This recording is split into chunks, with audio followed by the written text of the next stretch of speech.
de diseño gráfico, especialidad multimedia, taller tips para fotografías desde celulares de la Facultad de Arquitectura, Diseño y Artes Visuales. Damos comienzo entonces a Darcy, nuestra docente de la carrera de diseño gráfico, titulada y exalumna de UNIAC. Hola Darcy. Bienvenidos a todos al taller. Vamos a comenzar ahora con la presentación.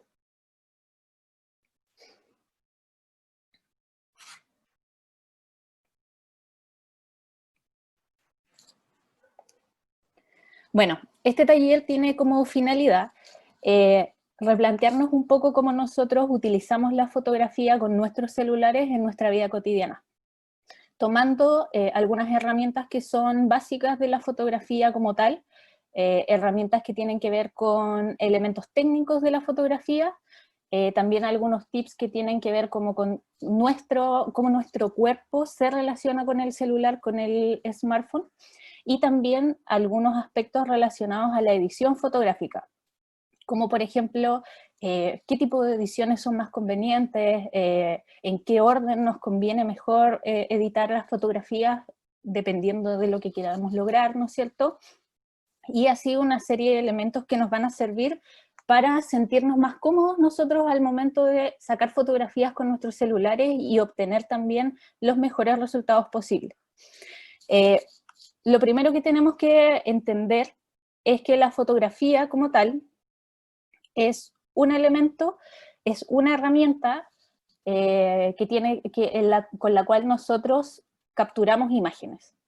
Antiguamente se utilizaba la fotografía análoga, en la cual nosotros utilizábamos películas.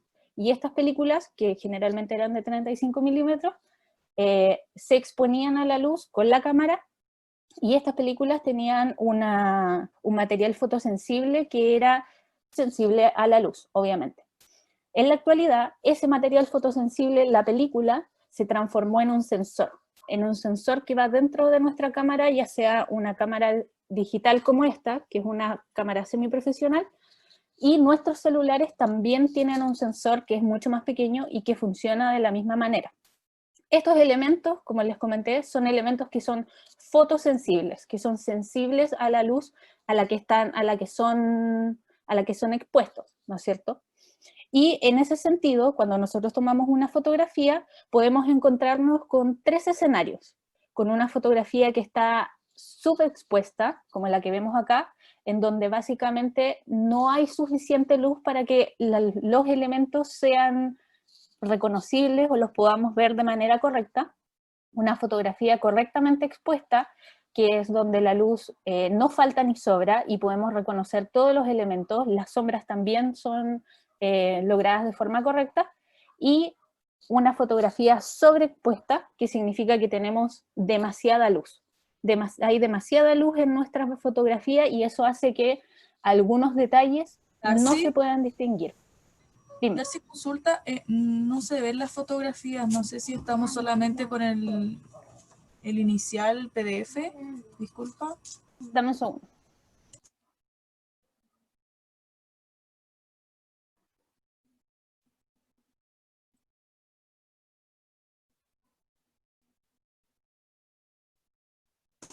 Ahora sí, no se vieron las imágenes anteriores. Ya. Quisiera la misma. Seguramente cuando lo pongo en pantalla completa, ¿se deja de compartir? No, ahora lo vemos. A ver.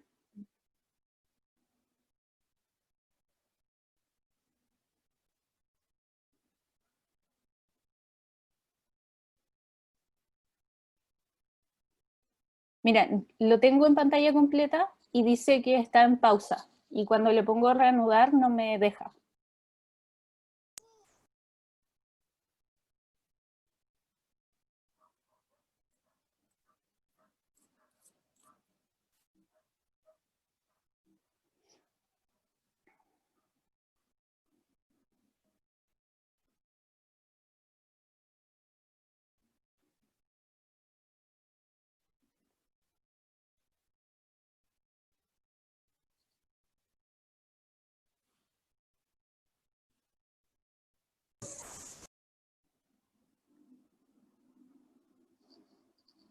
Ya, lo vamos a dejar así, viéndolo así para no tener mejor porque cuando lo pongo en pantalla completa no...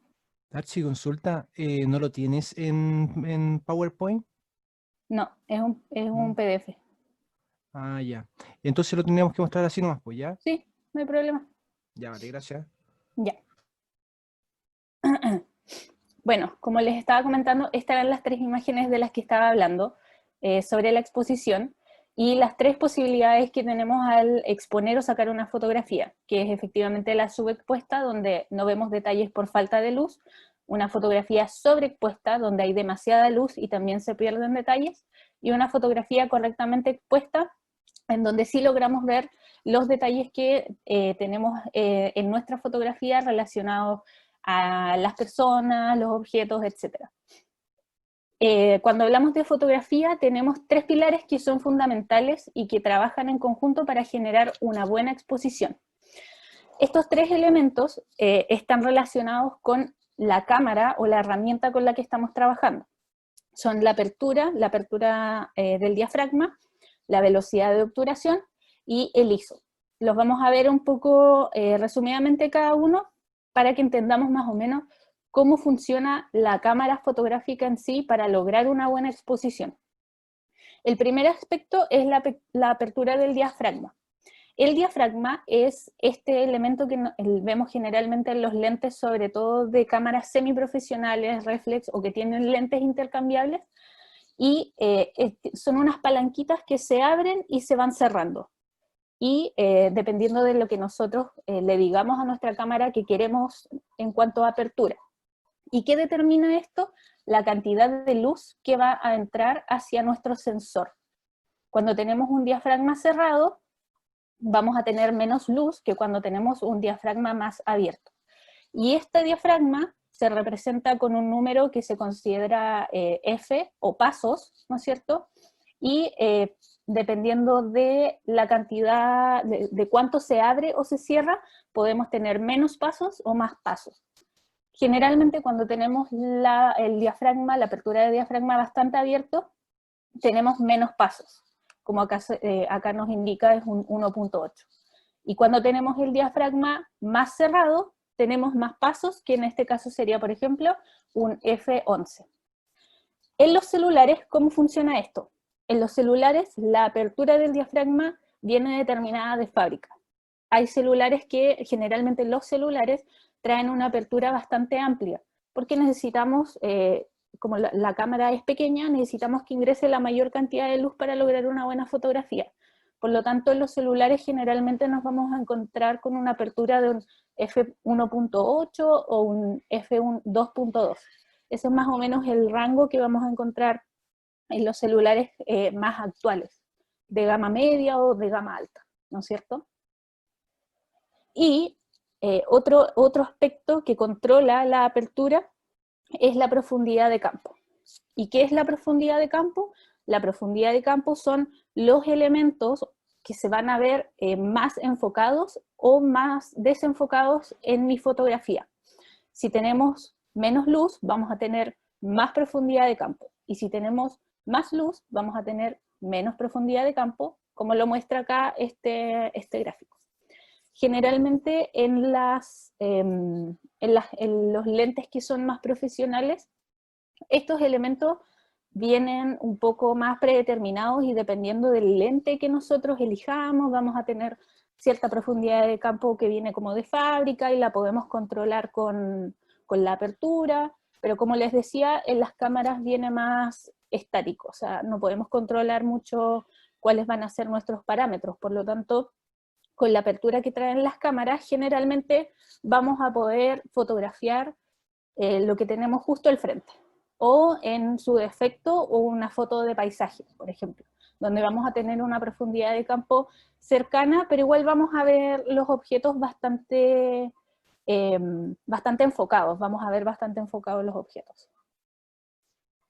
Y acá tenemos un ejemplo más visual de cómo funciona la profundidad de campo con los objetivos, sobre todo con los lentes, en donde las capas que están frente a nuestro objetivo se van desenfocando conforme nosotros vamos cerrando la apertura del diafragma. El otro aspecto esencial de la exposición es la velocidad de obturación. ¿Qué sucede con la velocidad de obturación? La velocidad de obturación es un elemento que va de la mano con la apertura porque nos ayuda a manejar la luz. ¿Y qué es lo que sucede con la velocidad de obturación? Es un parámetro en el cual nosotros le decimos a la cámara por cuánto tiempo queremos que la luz entre a nuestro sensor. O sea, por ejemplo, yo tengo mi cámara con un objetivo, con una apertura de diafragma media, y le digo ya, quiero que entre la luz por tantos segundos, para, por ejemplo, hacer una fotografía con una exposición más larga, por decirlo así. ¿Cómo determinamos esto? Básicamente lo que va a implicar esto va a ser si queremos congelar el movimiento o no. Mientras más alta sea la velocidad de obturación, más congelado vamos a lograr que quede el movimiento frente al cual estamos. Mientras más baja sea, vamos a ver que el movimiento se va a notar mucho más en la fotografía. ¿Y en qué valores se ve la velocidad de obturación? En fracciones de segundo. Hay algunas cámaras profesionales que van desde, por ejemplo, 1 minuto de velocidad de obturación hasta un 6.000avo de segundo, que básicamente ni siquiera podemos nosotros con nuestro ojo distinguir lo rápido que se abre y se cierra el obturador de la cámara. ¿Y cuál es el obturador? En teoría es el botón con el que nosotros tomamos la fotografía. Nosotros al hacer clic, esa es la obturación. O en el caso de los celulares, cuando nosotros apretamos en la pantalla para tomar la fotografía. Como les decía, la velocidad de obturación va a determinar si nosotros podemos congelar el movimiento o no. Y esto va a depender y va a ser una decisión completamente del fotógrafo que está con la cámara y que va a tomar la decisión en ese momento si quiero que mi objeto se vea el movimiento que está realizando o si quiero que quede estático. Y acá, como muestra el gráfico, podemos ver que mientras más segundos dejemos de obturación, más evidente va a ser el movimiento que tenemos frente a nosotros, y mientras la fracción sea más grande, por ejemplo en este caso un 2000avo, más congelado va a quedar el movimiento que está sucediendo frente a nuestra cámara. Acá hay algunos ejemplos de cómo funciona la velocidad de obturación. Por ejemplo, acá estamos trabajando con una que es 1/8 de segundo, donde podemos ver que el agua se mueve, hay un movimiento del agua, y es la que tenemos al lado con un 350avo de segundo, en donde ya podemos detener el movimiento que genera el agua. Lo mismo en esta foto, en este ejemplo, y si se fijan acá abajo, en general no cambia mucho, por ejemplo, la apertura de la imagen. Pero sí hay un elemento que cambia y que varía, y que es el ISO. En esta imagen tenemos 200 de ISO, y en esta imagen tenemos 1600 de ISO. Y eso es algo que vamos a pasar a ver ahora a continuación. El ISO es un elemento que en las cámaras actuales también es una especie de sensor, y básicamente lo que nos sirve es un poco para forzar la iluminación de nuestra imagen. Nosotros podemos subirle, por ejemplo, si estamos en una situación de poca luz, y ya, por ejemplo, con la apertura y con la velocidad de obturación no estamos logrando que la imagen no quede bien iluminada, lo que podemos hacer como tercera opción es manejar el ISO. ¿Y cómo lo manejamos? En este tipo de cámaras podemos decirle, vamos a la parte donde dice ISO y le subimos. Ahora, ¿cuál es el problema con el ISO? Que a mayor ISO tenga nuestra foto, mayor ruido también va a tener la fotografía, como lo vemos en este ejemplo, en donde tenemos que, con un ISO demasiado alto, como es 3200, tenemos muchos puntitos. Esos puntitos son ruido, y eso no es bueno en una fotografía. Lo ideal es generalmente evitarlo. En los celulares, nosotros en teoría podemos controlar el ISO de manera manual, cuando podemos subirle el brillo a la pantalla mientras estamos viendo la fotografía que vamos a tomar. Generalmente si le bajamos mucho o si le subimos mucho, quizás podamos tener un poco de ruido. Aunque hoy en día los sensores de los celulares están bastante más avanzados y las correcciones que hacen los software del celular funcionan bastante bien para reducir la mayor cantidad posible el ruido. Por lo tanto, generalmente en las cámaras utilizamos un ISO de hasta 400, se considera un buen número, y de ahí ya para arriba podemos ya encontrar pequeños dejos de ruido en nuestras imágenes.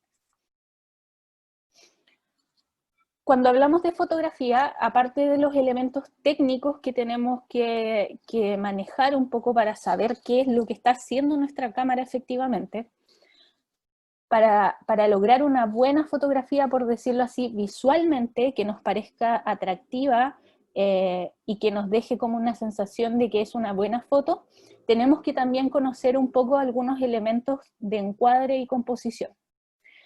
El encuadre es la acción en donde nosotros seleccionamos con nuestra cámara cuáles son los objetos o elementos que nosotros queremos que aparezcan en la fotografía. Esto se hace moviendo la cámara, viendo nosotros hacia dónde la movemos, etc. Y la composición es cuando nosotros podemos ordenar esos objetos de forma que la vista, que nuestro ojo encuentre el punto principal o el foco principal sin dificultad, ¿ya? Cuando nosotros tomamos una fotografía, es importante que todos los elementos que están en nuestra fotografía aporten algo a lo que nosotros queremos llamar la atención. Si tenemos objetos que sobran, necesitamos eliminarlos, o sea, hay que eliminarlos. Si estamos sacando, por ejemplo, una foto de objetos y por el costado se asoma algo, tenemos que eliminarlo, ya sea moviéndolo, que sería como en el caso de componer, o encuadrándolo, que sería movernos un poco con la cámara para que los objetos se vean, los objetos que queremos que solamente se vean, queden en la imagen. De ahí una tercera opción es arreglar estos aspectos con edición, pero eso lo vamos a ver un poco más adelante.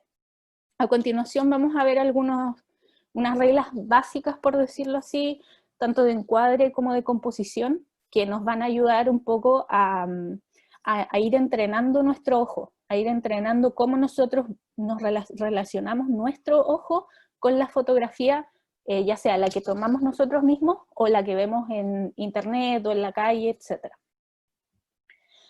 Como les comentaba, está en nosotros seleccionar cuáles son los objetos o los elementos que nosotros queremos que aparezcan en nuestra imagen. Acá hay un buen ejemplo, porque un fotógrafo X podría determinar que solo quiere que estos elementos aparezcan en su imagen. Y que esto que está aquí, por ejemplo, no le aporta a la imagen lo que esa persona o ese fotógrafo está queriendo fotografiar. Y otro fotógrafo podría simplemente tomar toda la fotografía sin ningún problema para, no sé, generar lo que esa persona quiere generar. Todos estos aspectos son decisiones que toma el mismo fotógrafo, la misma persona que tiene la cámara en la mano. Y no significa que uno esté mal y que el otro esté bien, simplemente son decisiones personales. Y cuando hablamos de encuadre y composición, siempre tenemos que tener un punto de interés. El punto de interés es un objeto, un sujeto, una forma, con un color, un tamaño, todo variable, y qué es lo que nos interesa capturar.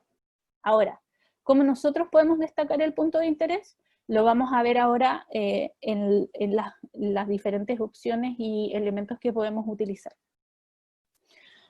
Lo primero es que estos puntos de interés tienen que tener un peso visual.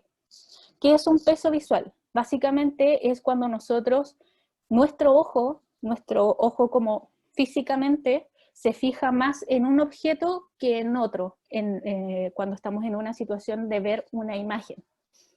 Nuestros ojos, en general, como personas, tienden históricamente a tener como un registro, por decirlo así, en su ADN, de ciertos objetos que son más pesados visualmente que otros. ¿Y qué quiere decir esto? Que básicamente nos llaman más la atención ciertos aspectos de algunos objetos y ciertos aspectos de otros, ¿no es cierto? Por ejemplo, los objetos que tienen más iluminación van a ser más pesados visualmente que los objetos que tienen poca iluminación. Los objetos que tienen colores más brillantes van a ser más pesados que los objetos que tienen colores opacos.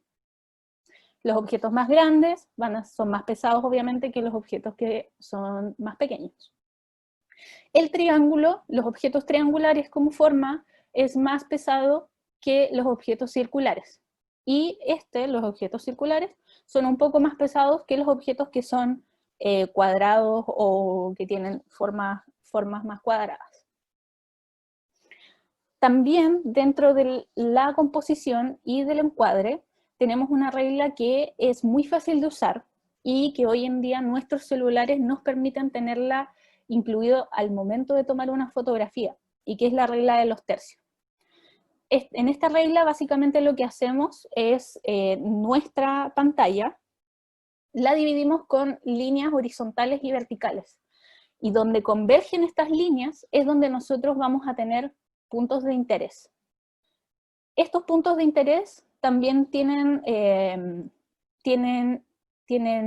por decirlo así, un orden donde algunos son más interesantes que el otro. El punto 1 es más interesante que el punto 2, y este que el punto 3, y este que el punto 4, ¿no es cierto? Entonces va como armando como una Z, del 1 al 2, del 2 al 3, del 3 al 4. ¿Y qué es lo que hacemos nosotros? Es colocar los elementos que nosotros estamos fotografiando, los colocamos dentro de estos puntos de interés para generar que resalten, obviamente, dentro de nuestra composición. ¿Okay? Esta regla de tercios, si nosotros la aplicamos en nuestros celulares, también nos sirve mucho para centrar los objetos, porque como tenemos el centro de la imagen bastante bien demarcado, podemos utilizarlo para fijarnos que nuestro objeto quede al centro y evitar algunos problemas de composición cuando estamos fotografiando objetos que queremos que queden centrados. ¿Okay? Acá hay un ejemplo de cómo se puede utilizar bastante bien la regla de los tercios, y básicamente es la misma imagen, solo que está movida hacia el punto 1, que es el más interesante. En este ejemplo en particular, además de lograr mayor interés en la imagen, lo que logramos es un equilibrio hacia donde se dirige como la mirada del objeto, y además hace que el objeto se vea más pesado porque está en más altura. ¿Okay? Ese es como este ejemplo en particular. Dependiendo de como lo que vayan a fotografiar, van a ir logrando diferentes tipos como de encuadres y de composiciones más o menos interesantes. Otro aspecto importante en cuanto a la composición son el punto de fuga y las líneas. El punto de fuga es un punto que puede ser tanto real, o sea, podemos verlo ahí en nuestra imagen, como imaginario.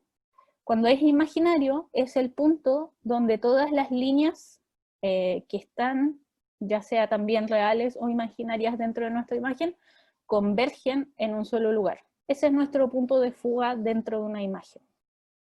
Y las líneas de dirección que tenemos dentro de nuestra imagen, básicamente lo que hacen es ir de un punto A a un punto B o hacia el punto de fuga. Y estas líneas también podemos categorizarlas, podemos ponerlas dentro de categorías. Tenemos las líneas que son reales, que son líneas que están ahí físicamente en la fotografía, nosotros podemos verlas, como este ejemplo. Las líneas implícitas, que son líneas que no están físicamente en la imagen, pero que son sugeridas por el objeto que estamos fotografiando o el movimiento de este, como por ejemplo en esta imagen la mirada, la cara y el lenguaje corporal de la modelo nos indican líneas específicas que nos llevan hacia este lado de la fotografía y se sale un poco, ¿no es cierto? Y también tenemos las líneas psicológicas, que son básicamente las que nuestro ojo y nuestra mente crea para unir ciertos puntos dentro de una fotografía. Utilizando también líneas, nosotros podemos generar composiciones geométricas dentro de nuestras fotografías. ¿Y para qué se puede usar, por ejemplo, en algunos casos la composición geométrica con líneas? Para encerrar los objetos que nosotros estamos fotografiando.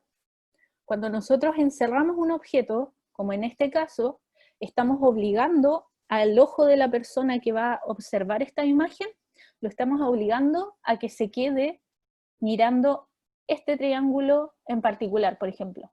Aunque quizás no lo va a mirar en un orden en particular, pero va a dejar su mirada centrada en esta parte de la imagen. Porque la composición de líneas va a hacer que su mente automáticamente vaya, por ejemplo, de este punto a este punto, y de este punto a este punto, y así sucesivamente. Y eso va a hacer que la persona que está viendo la imagen no se vaya, por ejemplo, hacia afuera, que es cuando nosotros perdemos un poco la atención de la persona cuando está viendo nuestra imagen. O sea, la persona si está mirando la imagen y empieza a mirar hacia allá o hacia allá, va a perder el foco un poco de lo que está viendo. ¿Okay?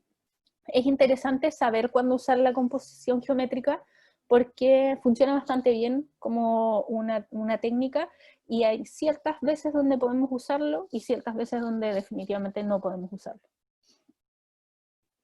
Cuando hablamos de encuadres, encuadres sobre todo para celulares, pantallas y etcétera, generalmente lo mejor que podemos hacer es conocer cómo funcionan las relaciones de aspecto. ¿Qué es la relación de aspecto? Es el formato de una imagen y es básicamente su proporción entre el ancho y el alto. Y estas proporciones lo que generan es delimitar un espacio específico en nuestro encuadre, ¿no es cierto?, en la foto que vamos a sacar, y estos encuadres que les voy a mostrar a continuación son los que generalmente más se utilizan y por lo tanto el ojo humano está más acostumbrado a verlos. No agregué dentro de estas categorías a las fotos panorámicas, porque la verdad es que hace muy poco tiempo que se trabaja con fotografías panorámicas, que es un encuadre que está entrando como a la vanguardia de la fotografía, pero nuestro ojo no está tan acostumbrado a verlo.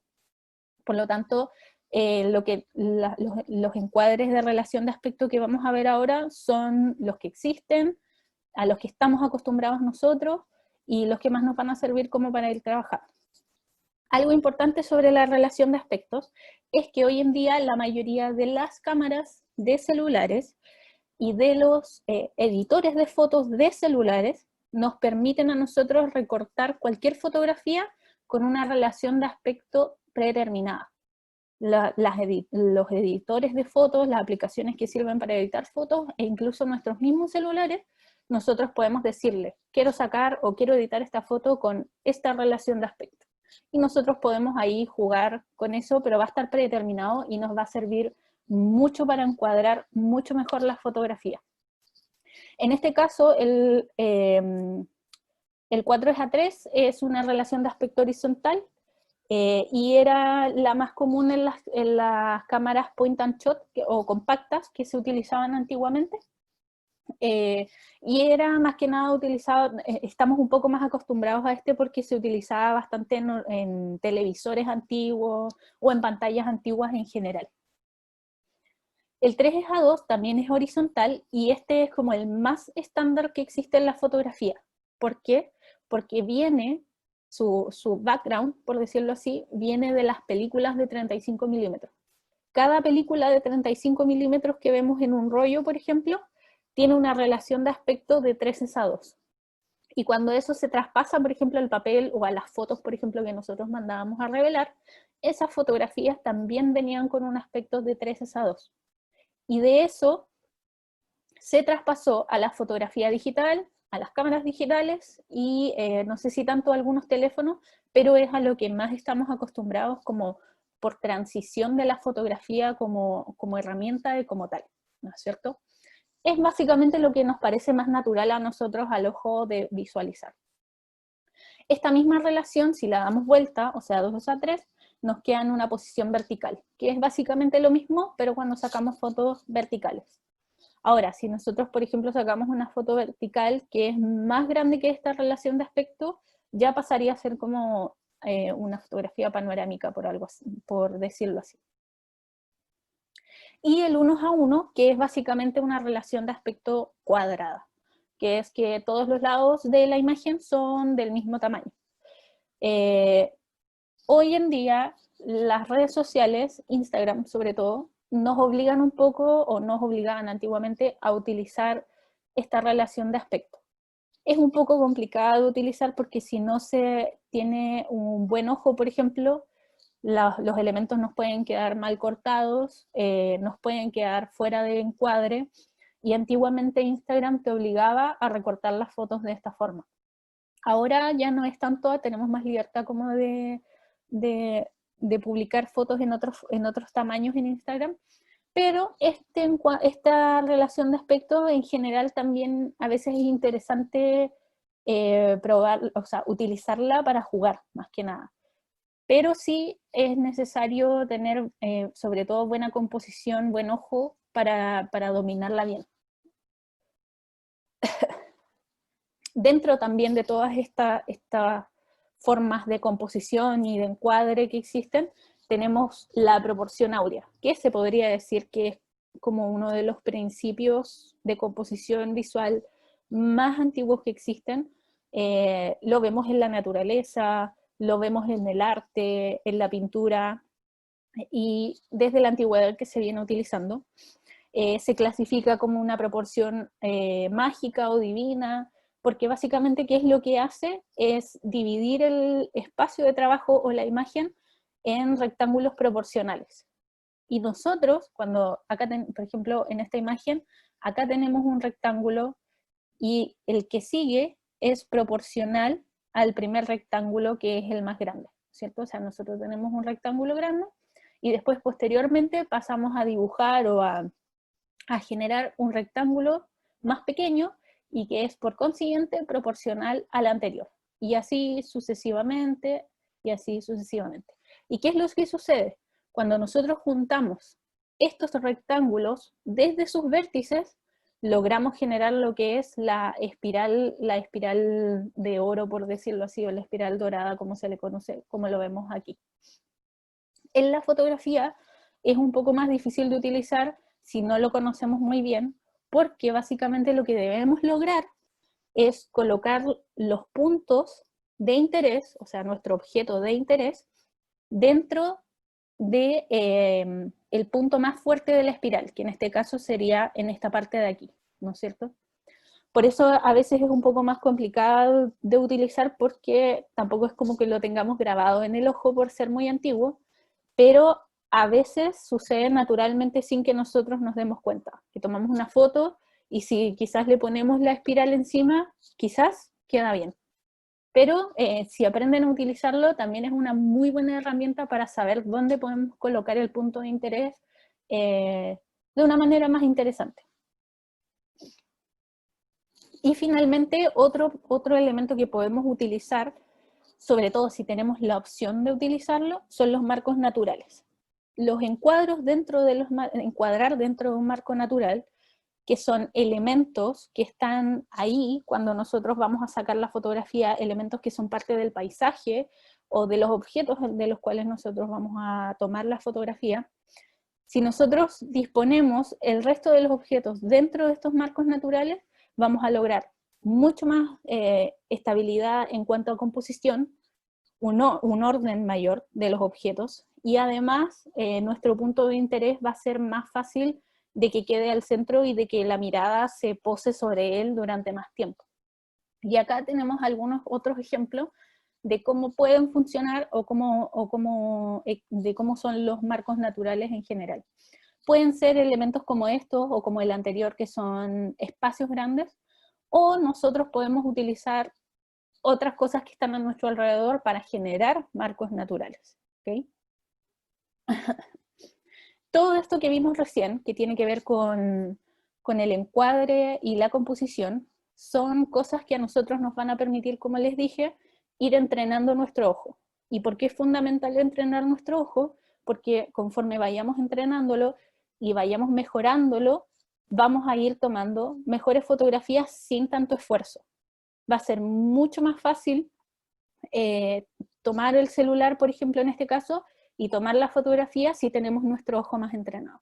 ¿Y cómo podemos entrenar nuestro ojo? Es mirando fotografías, tomando fotografías y poniéndole el detalle a estos aspectos. Por ejemplo, intentar detectar cómo es la composición de una fotografía que estamos viendo en la calle, o que estamos viendo en internet o en la televisión. O en las mismas fotografías que nosotros ya hemos tomado, podemos revisarlas e intentar determinar si las decisiones que tomamos son buenas o son malas, en base un poco a estos conceptos de encuadre y composición que son lo más básico. Y con respecto al tema que nos convoca, que ya tiene que ver como de lleno con la fotografía de celular, todo lo que vimos anteriormente tiene totalmente que ver con la fotografía. Generalmente se utiliza para fotografía semiprofesional o profesional, con cámaras reflex, con lentes intercambiables, etc. Pero todo también aplica a los teléfonos. Y hablando de fotografía de celular, hay otras cosas que nosotros podemos hacer para que sean más interesantes, para que nuestras fotografías, para que nosotros podamos efectivamente con nuestro celular obtener las mejores fotografías posibles. Y lo que vamos a ver a continuación van a ser pequeños tips, pequeñas formas en las que nosotros podemos mejorar nuestra capacidad de tomar fotografías con el dispositivo.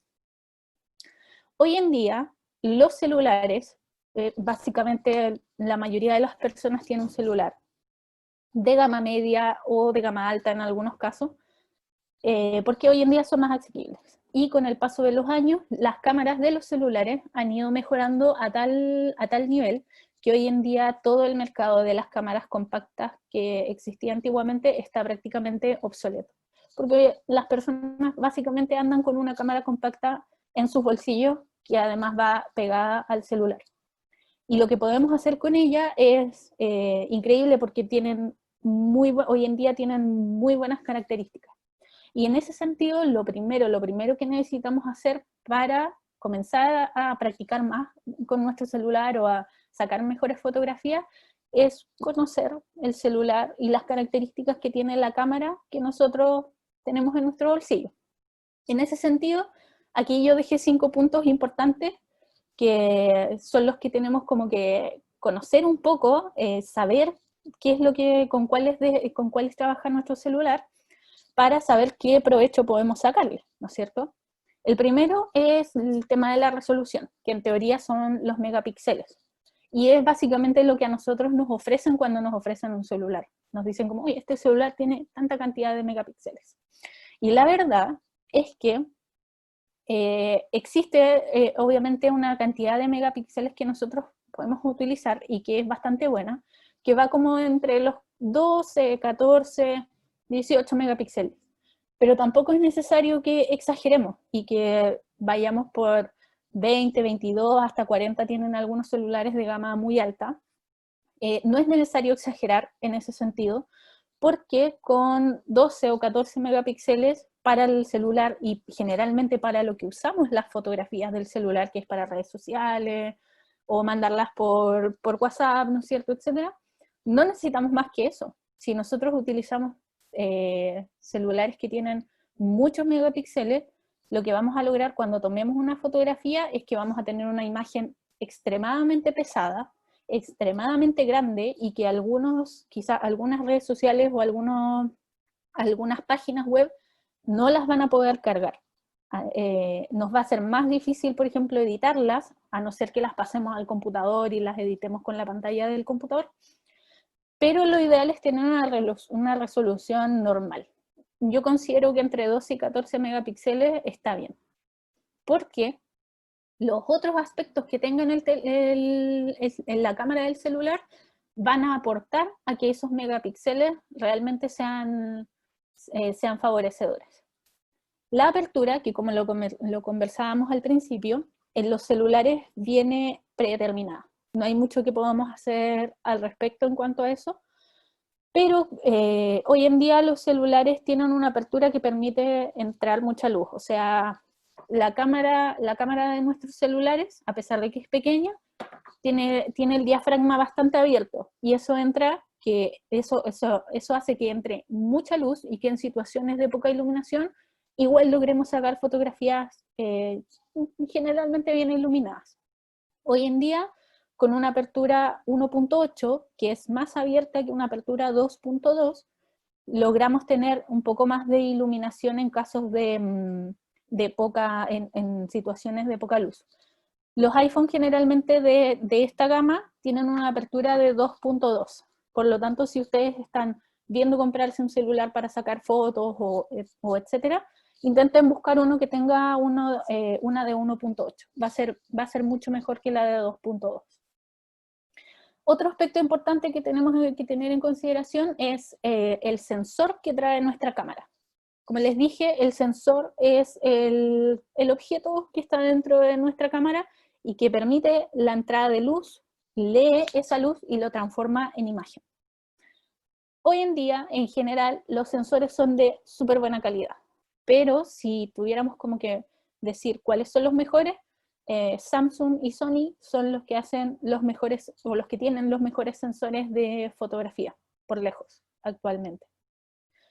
Obviamente, todos los años, todos los meses están saliendo sensores nuevos, nuevos modelos, nuevas empresas que generan sensores, y es algo que va a ir avanzando muy rápido, que ya va avanzando muy rápido, pero va a ir aumentando aún mucho más.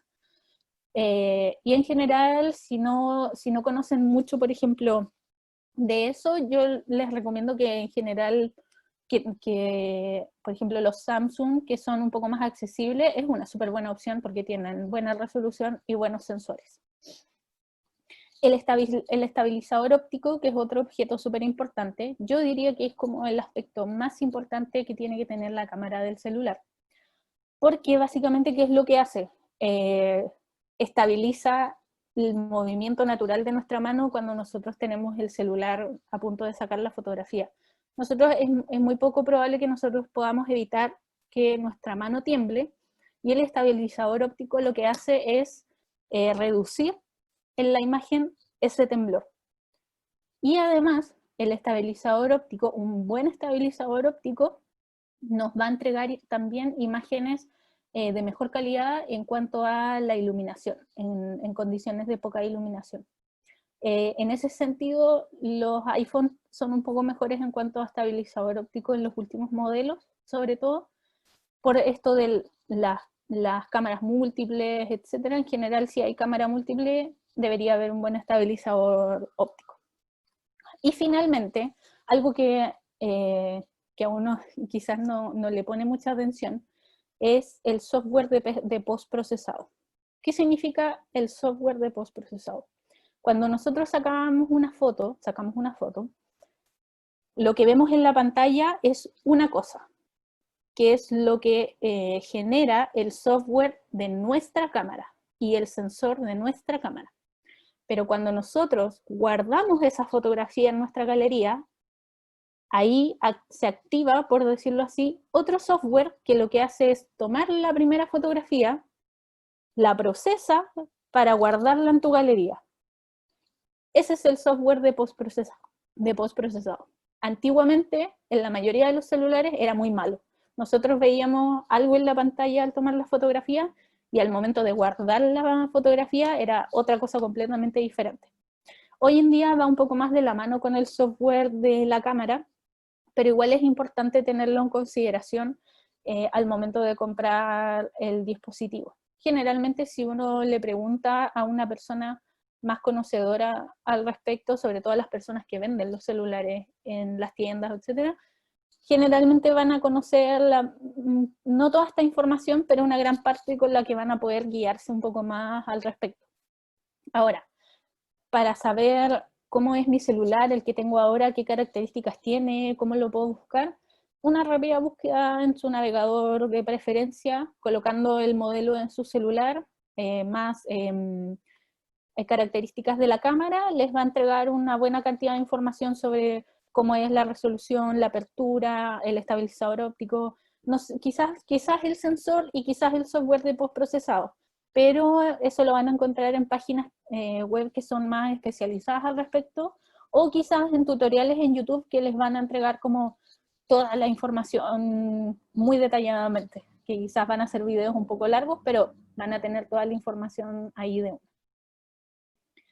El segundo punto, cuando usamos nuestra cámara del celular para tomar una fotografía, es pensar en la fotografía que vamos a tomar. No simplemente sacar el celular y apretar el botón.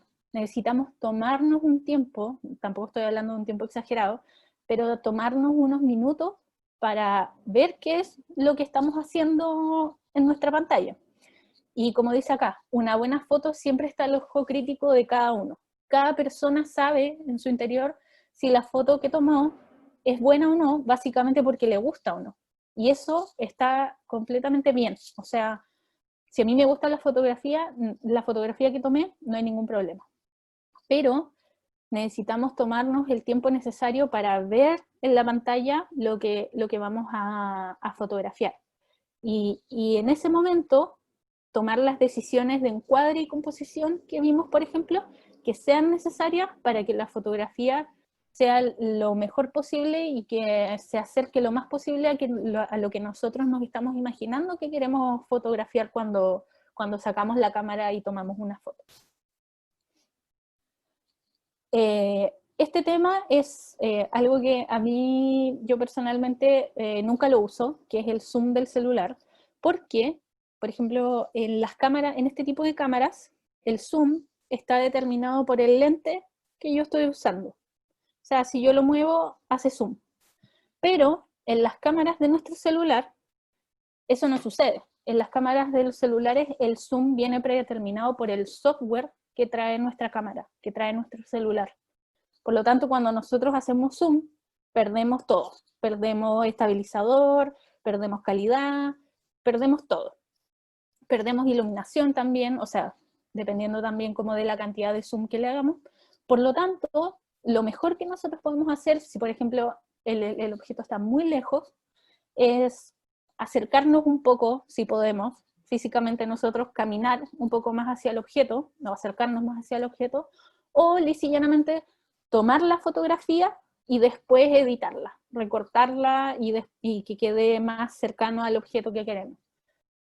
Con edición se puede arreglar totalmente, sobre todo con la resolución que dan hoy en día las fotografías de los celulares, pero yo soy más de acercarse a los objetos que queremos fotografiar. Si pueden hacerlo, háganlo y evitemos totalmente el zoom porque perdemos toda la calidad que queríamos que tuviera nuestra imagen. Hoy en día la mayoría de los dispositivos nos permiten tomar fotografías de manera auxiliar, o sea, no tocando la pantalla.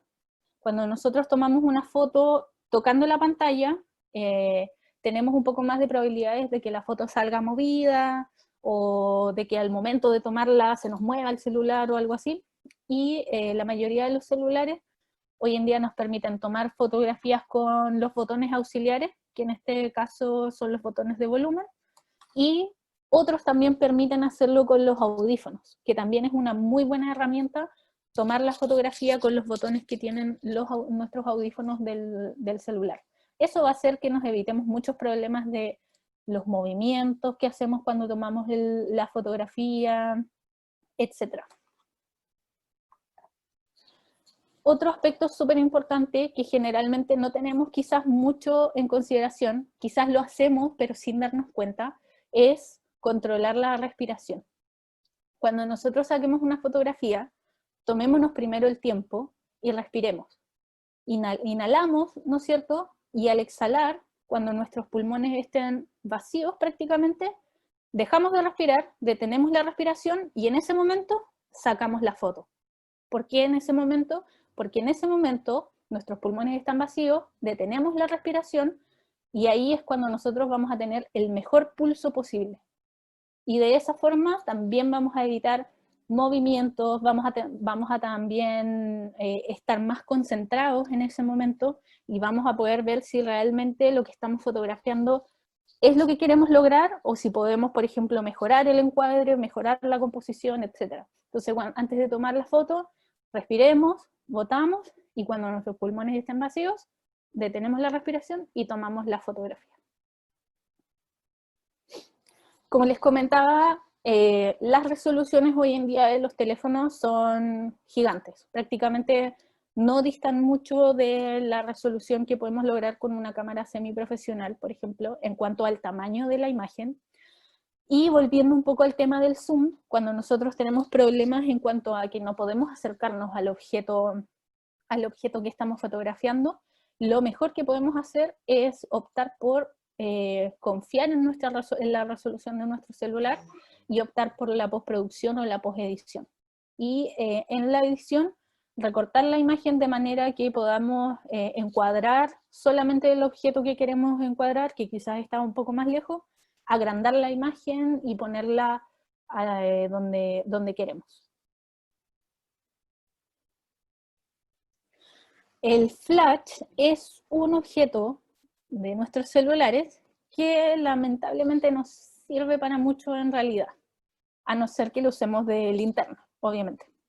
Pero la verdad es que la verdad es que nos va a generar más problemas de las soluciones que podría traernos. Porque nunca vamos a lograr en verdad controlarlo. No podemos controlar la cantidad de luz que emite el flash de nuestro celular, a diferencia, por ejemplo, de este tipo de flash que son controlables. Nosotros podemos decirle quiero esta cantidad de luz o quiero esta cantidad de luz, etc. En el flash de nuestro celular eso no va a suceder. Simplemente va a salir un montón de luz hacia cualquier lado disparada y evitemos usarlo en verdad porque no sirve para nada. Si estamos en condiciones de poca luz, también con postproducción o con postedición podemos solucionar esos problemas e incluso un tip que es un poco más técnico, si tenemos una imagen que nos gusta pero tiene poca iluminación, si la ponemos en blanco y negro va a quedar mucho más interesante y mucho mejor, porque además en blanco y negro es más fácil editar el brillo y el contraste de la imagen. Si tenemos una imagen que está bastante oscura, pero nos gusta, la ponemos en blanco y negro primero, vemos cómo queda en blanco y negro, y ahí le podemos subir un poco el brillo. Y no se va a notar tanto, va a quedar mucho mejor que simplemente, por ejemplo, editándola y poniéndole el brillo a color, como queda la imagen cuando la tomamos. Poner las fotos en blanco y negro que son muy oscuras, nos generan fotos que son más interesantes, y le podemos dar también una vuelta más interesante al concepto que estamos trabajando. La limpieza de nuestro celular también es importante a la hora de sacar fotografías, ya sea de la pantalla como de la cámara. Cuando nosotros tenemos el celular en el bolsillo o lo que sea y lo sacamos para sacar una fotografía, este va a venir con pelusas, con pelos quizás, con suciedad, con marcas de huellas de los dedos.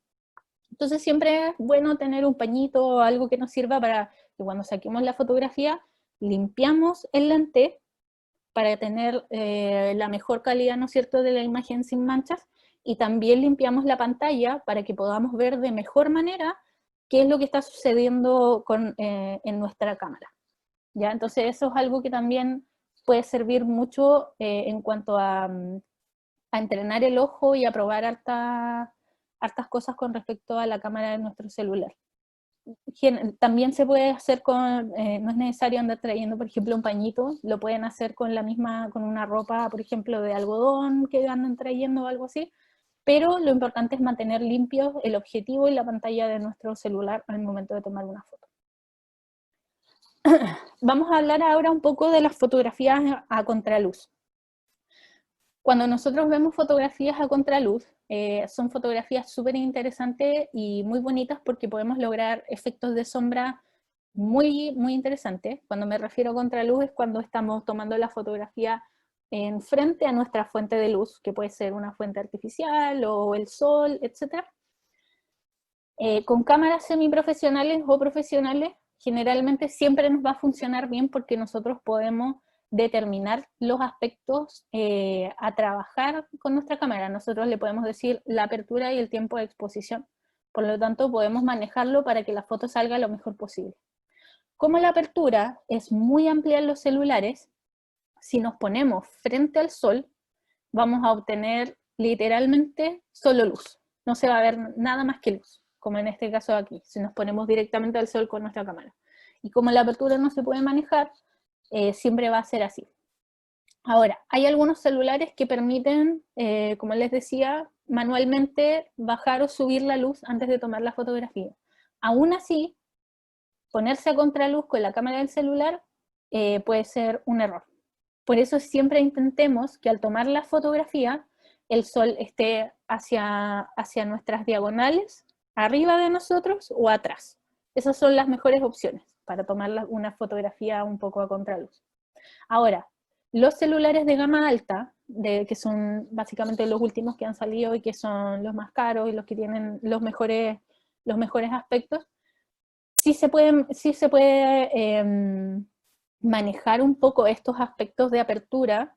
Traen de repente 3 pasos de apertura o 2 pasos de apertura, ahí sí podríamos probar cómo funciona. Pero si no, simplemente evitemos ponernos a contraluz. Cuando, por ejemplo, queremos obtener fotos en movimiento con nuestro celular, o sea, con una, por decirlo así, con una velocidad de obturación baja, lo mejor que podemos hacer son 2 cosas. Uno es ponerle un poco menos de brillo con la forma manual, como les decía yo, y utilizar la herramienta del disparo ráfaga.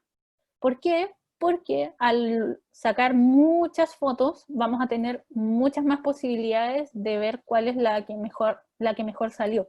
Porque lamentablemente cuando estamos fotografiando objetos en movimiento con el celular, es muy difícil manejar todas las otras variables que están a nuestro alrededor, como por ejemplo el objeto que está en movimiento, nuestra cámara, ¿no es cierto?, nuestro celular.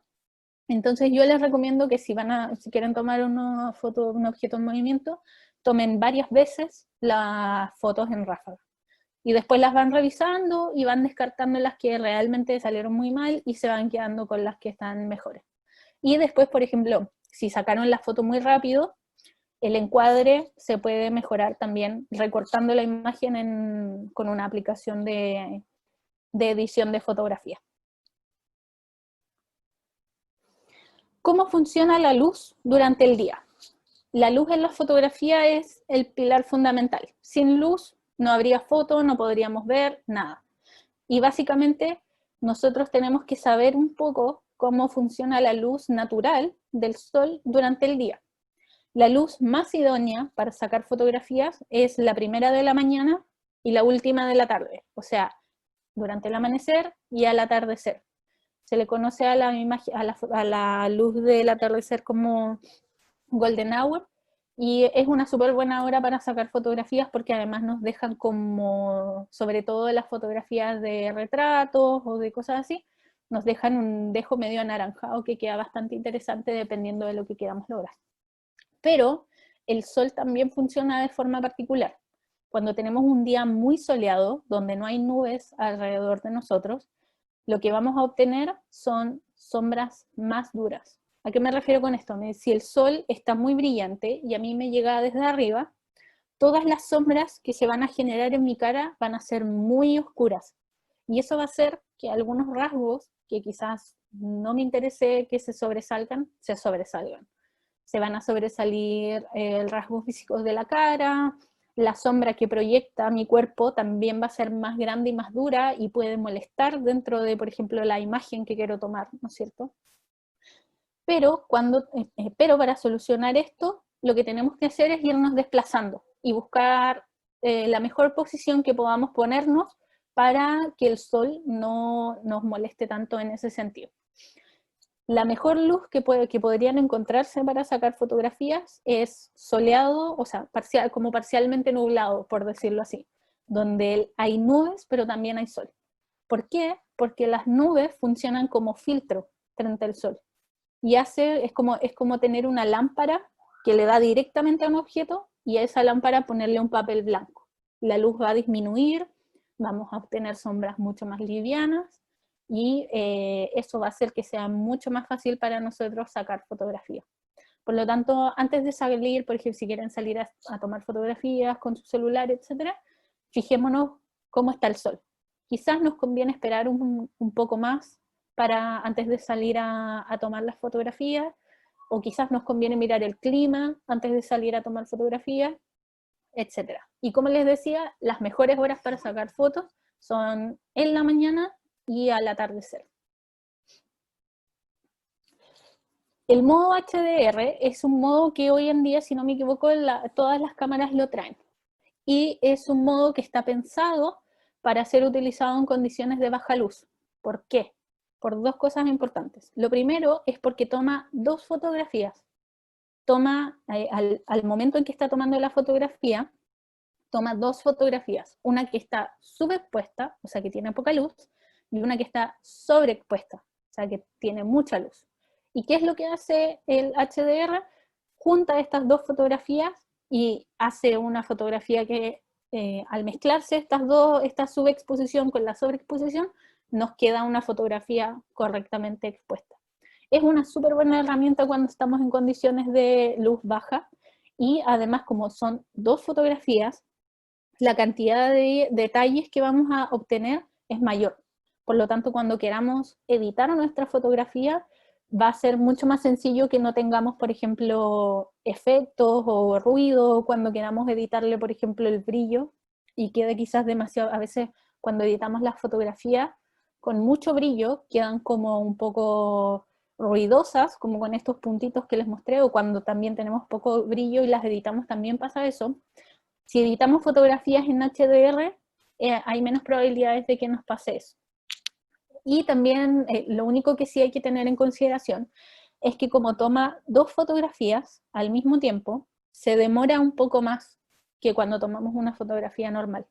Por lo tanto, ahí tenemos que tener más consideración con la respiración, con tomarnos el tiempo, con el pulso, quizás tomar la fotografía de manera auxiliar para que sea más sencillo y que la foto no salga movida, ¿ya? Yo lo recomiendo sobre todo en celulares que tienen una apertura de un 2.2, que es un paso más del 1.8, porque nos permite más iluminación en fotografías con menos luz, o sea, en situaciones donde estamos menos iluminados. La exposición manual. Ya se lo he comentado varias veces, pero muchos celulares permiten que al momento de que nosotros vamos a tomar la fotografía, podamos controlar, por ejemplo, si queremos más brillo o si queremos menos brillo, tomando como en la pantalla, moviendo el dedo, ¿no es cierto? ¿Cuáles son los aspectos que nosotros tenemos que tomar en consideración con esto? Es que cuando nosotros estamos haciendo ese movimiento, lo que estamos haciendo es manejar la velocidad de obturación, porque estamos dejando entrar la luz por menos cantidad de tiempo, a pesar de que nosotros lo estemos viendo in situ, en vivo, ahí en el momento estamos viendo más luz o menos luz, lo que estamos manejando con nuestro software y con nuestro celular es la velocidad de obturación. Por lo tanto, sí es una buena herramienta cuando queremos, por ejemplo, estamos tomando una foto, hay mucho sol, hay mucha iluminación y se lo bajamos, va a funcionar súper bien. Pero si estamos en condiciones de poca luz y le subimos, como estamos trabajando con la velocidad de obturación, probablemente la fotografía no va a salir tan bien. Y en ese caso conviene, como ya les dije antes, usar una edición de fotos, o sea, tomar la fotografía y después editarla. Va a ser mucho más sencillo. Y finalmente, la última parte de que vamos a hablar y que vamos a trabajar también mañana al respecto, es lo que tiene que ver con las ediciones y los filtros. Yo personalmente no soy una persona que le gusten mucho los filtros, pero no en particular porque algún problema con eso, sino porque los filtros alguien lo hizo, y lo hizo con una imagen predeterminada. ¿Y cuál es el problema? Que ese filtro se hizo para esa imagen predeterminada, es como un preseteo solo para esa imagen. Por lo tanto, por ejemplo, ese filtro en particular, quizás a mí no me va a servir para las imágenes que yo estoy pensando. Y quizás yo vea ese filtro en internet y diga, uy, qué bonito, se ve súper genial, pero cuando lo use en mi imagen que quiero usarlo, quizás no se va a ver así. Por lo tanto, en ese sentido, nos conviene mucho más hacer una edición desde cero de la fotografía en vez de usar filtros. Sobre todo cuando son fotografías que queremos editar y que queremos publicar en redes sociales o en alguna página, y queremos hacerle algo interesante. lo mejor que pueden hacer es hacer la edición desde cero en vez de utilizar los filtros. Porque esos filtros no están pensados para las imágenes que ustedes sacaron, están pensados para las imágenes de la persona que hizo el filtro, ¿ok? Y estas dos aplicaciones que vamos a ver mañana, que yo les voy a mostrar algunos, con fotos les voy a ir mostrando cuáles son las herramientas que tienen, qué cosas puedo hacer con estas aplicaciones. Las dos son gratuitas creo que para todos los dispositivos, y también todas las cosas que están dentro de esas aplicaciones son gratuitas.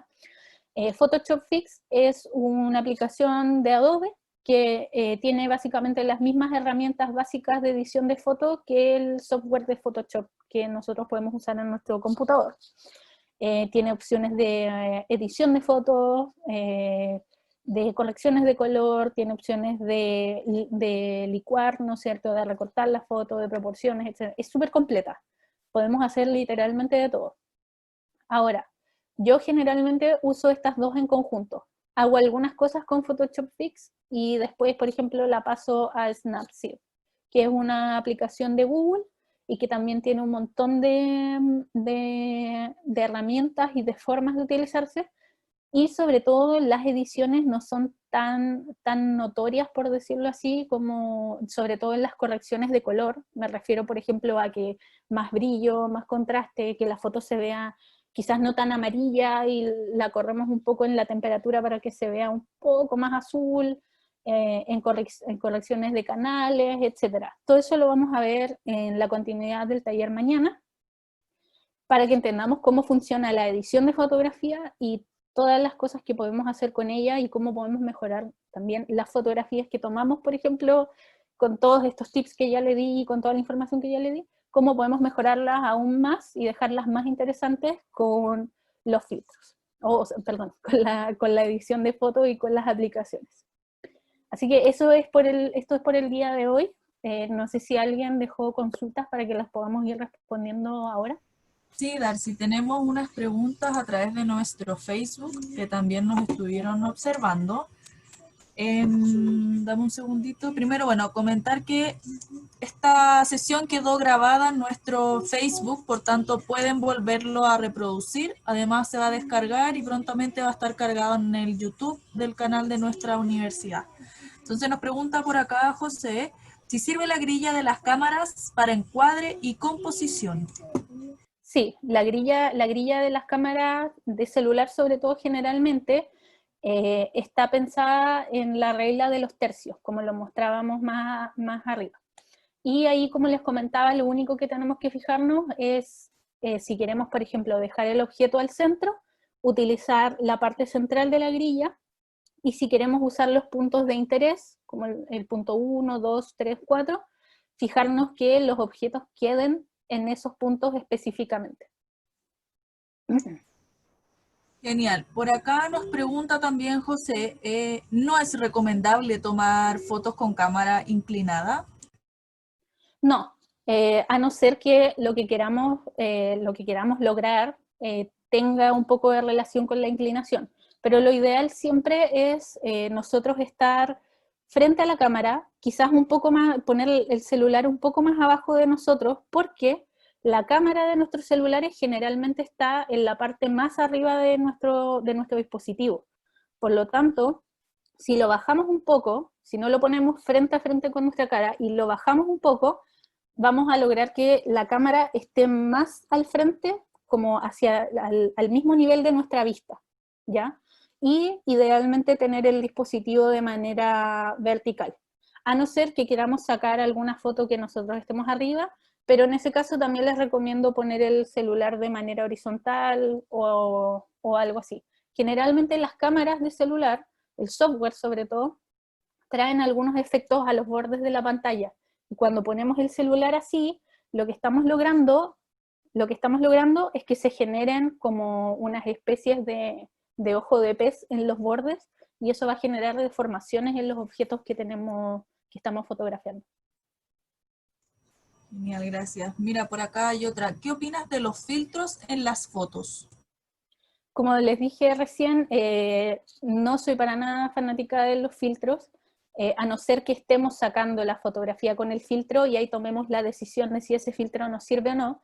Pero, por ejemplo, si ya tenemos una fotografía, lo mejor es no utilizar un filtro predeterminado y nosotros mismos optar por una edición a mano, porque, como les decía, los filtros lo hizo otra persona pensando para sus fotografías, ¿no es cierto?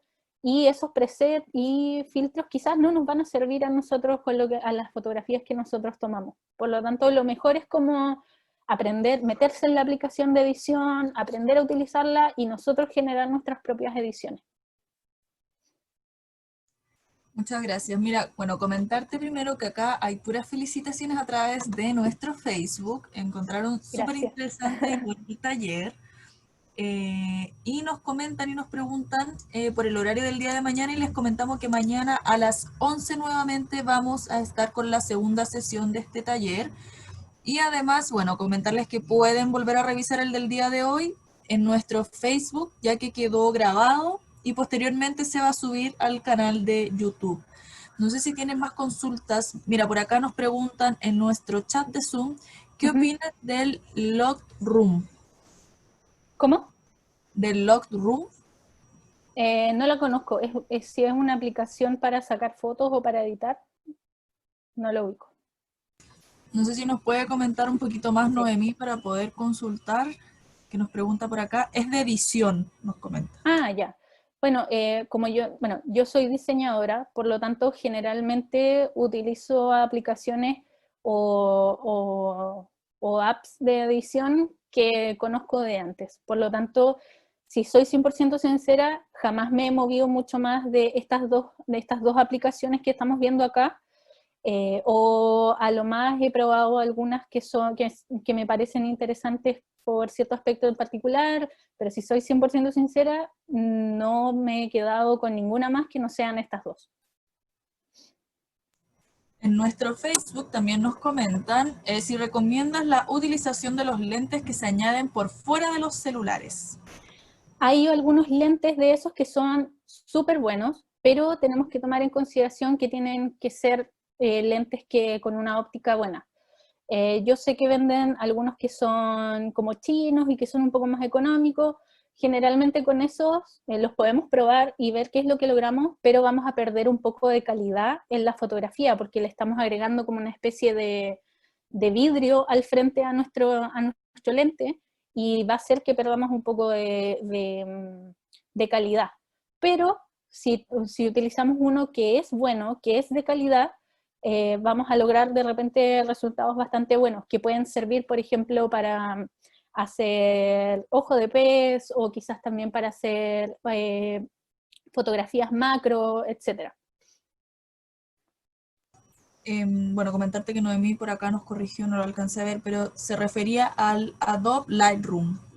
Ah, al Lightroom. Sí, he usado Lightroom, pero generalmente yo considero que las prestaciones que tiene Lightroom, sobre todo en el celular, son bastante menos, tienen bastante menos características para mí que otras aplicaciones, sobre todo porque Lightroom está pensado como software para una edición de fotos muy como preseteada, por decirlo así, y sobre todo para edición de fotos análogas.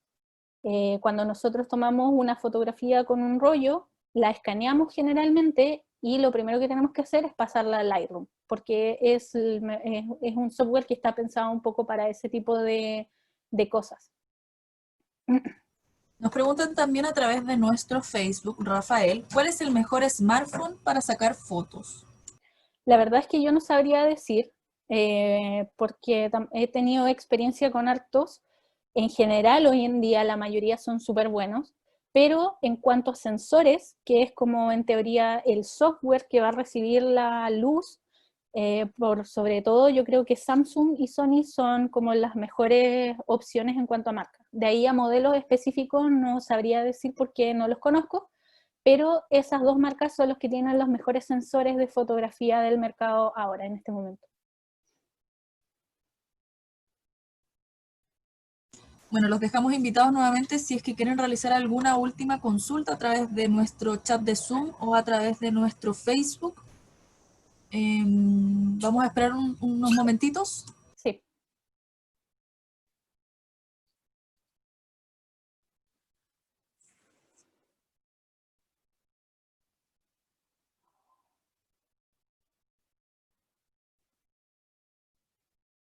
Mira, nos comentan por acá.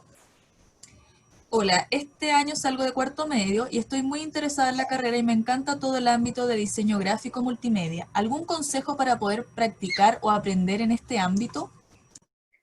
Yo diría que en mi experiencia personal, siendo también estudiante de diseño y todo, creo que el mejor consejo que puedo dar es ir entrenando el ojo. Es lo más importante. Y que, como les comentaba al principio, ¿qué es lo que es entrenar el ojo? Es ir observando, ir viendo, ir investigando también un poco de cuáles son las opciones que te permite el diseño gráfico multimedia, que son hartas, es una amplia variedad de opciones que te permite. Eh, Trabajas fotografía, trabajas audiovisual, trabajas editorial, entonces es importante informarse e ir entrenando el ojo desde el comienzo, sobre todo para ir avanzando rápido, ir aprendiendo rápido también, sobre todo, y lo más importante, aprender pronto sobre composición. Eso es lo más importante y el consejo más importante que puedo dar, porque sirve mucho saber de composición antes de entrar a la carrera. Bueno, por acá nos agradecen también, nos comentan que excelente el taller, muy buenas explicaciones y velocidad de presentación, y que nos van a recomendar a los colegas. Y nos preguntan también cuál es la mejor opción de filtro para una foto en blanco y negro. Yo generalmente cuando trabajo fotos en blanco y negro, más allá del filtro y eso, lo que hago es primero desaturar la imagen, porque si tomamos una fotografía con nuestro celular y la queremos en blanco y negro, lo primero lo que tenemos que hacer es tomar la fotografía tal como viene y desaturarla. Ahí lo que podemos hacer y lo que nos ofrecen, por ejemplo, estas dos aplicaciones es bajarle la saturación al mínimo. Y ahí vamos a tener como la matriz de nuestra primera fotografía en blanco y negro. Ahí observamos la fotografía, cómo quedó en blanco y negro, y tomamos las decisiones cómo queremos que se vea la foto. Me refiero, por ejemplo, quizás me gustaría que las sombras negras se vean un poco más oscuras. En ese caso, lo que hacemos es subir el contraste, ¿ya? Ahora, quizás la fotografía quedó muy brillante. En ese caso también trabajamos el contraste. Generalmente cuando trabajamos en blanco y negro, para no utilizar filtros y utilizar edición, trabajamos con la saturación al mínimo para que quede en blanco y negro la fotografía y posteriormente con el contraste y el brillo. Esas son como las tres herramientas que van de la mano en el trabajo de blanco y negro de edición de fotos. Darcy consulta, ¿tú tienes alguna red social que quizás muestres todos tus trabajos? Porque nos preguntan por acá a través de Facebook si hay alguna red social en la cual puedan seguirte. Tengo Instagram, pero la verdad es que no subo muchas cosas ahí. Sí tengo una página en Behance, donde he subido algunos trabajos que he hecho, y el Instagram que me hice es reciente, entonces no he subido como nada de las fotografías que he hecho ni nada, pero mañana en el taller se los voy a dejar, pero en todo caso mi Instagram es Darciela, que es mi nombre Darcy, con C y con y Ela al final, todo junto. Bueno, te damos las gracias, Darcy. Como te comento, muy buenos comentarios, muy bueno el taller. Nos comentan por acá que se agradece el contenido y la didáctica para entregar estos contenidos, y estamos expectantes para mañana.